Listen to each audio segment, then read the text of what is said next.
Hi everyone, Cheryl Hope here, talking to you about the exclusive brethren I escaped, now known as the Plymouth Brethren Christian Church. And today marks the 45th year anniversary of the Jonestown Massacre. And I wanted to come on here and talk about the similarities with the Plymouth Brethren Christian Church.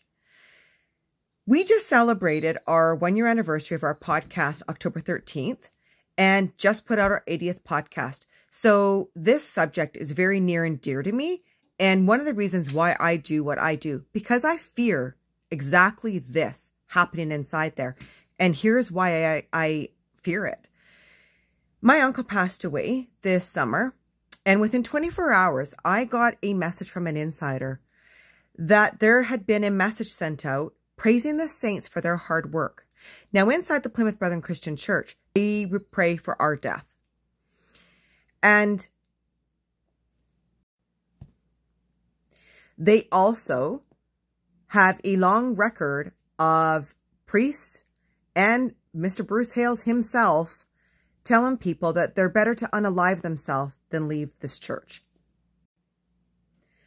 I don't believe their prayers is what made my uncle pass away.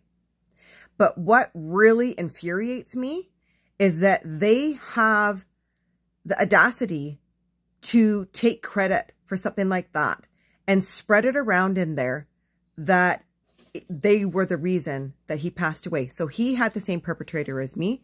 He had made a police report, and it just disgusts me that they would sit back and take credit for such a tragic moment that we all went through this summer.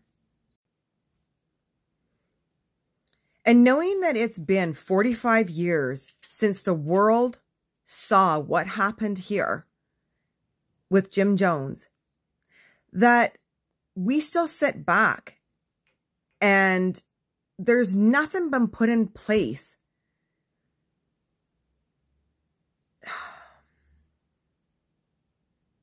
to stop this. It makes me so sad. One of the reasons I haven't been on here is that this platform is much harder for me to do than sitting down on a podcast. This is just me one-on-one. It puts me really deep into my emotions. And I miss my uncle so bad. When this came up this morning and I saw this picture and read this article, it just broke my heart. It broke my heart that we live in a world that 45 years later, this shit is still happening.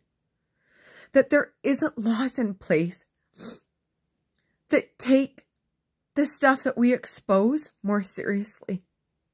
Like, what will it take? Like, seriously, what will it take? My family are all in there still. I'm the only one out. And I know that if they were told to do something like this, they would do it. So I'm fighting and fighting to try and find a way to expose how evil of a man Bruce Hales is. The shit that he teaches in there. I just don't know what we can do as society to stop these cults from existing. So I think I'm just asking everyone today, in whatever form you pray in, let's light a candle for everybody that was affected by what happened on this day 45 years ago. Light a candle for those that have been able to escape these cults and still struggle with the fight. And light a candle for all the families that are left in there. And let's together pray, manifest, intend that these cults are held accountable.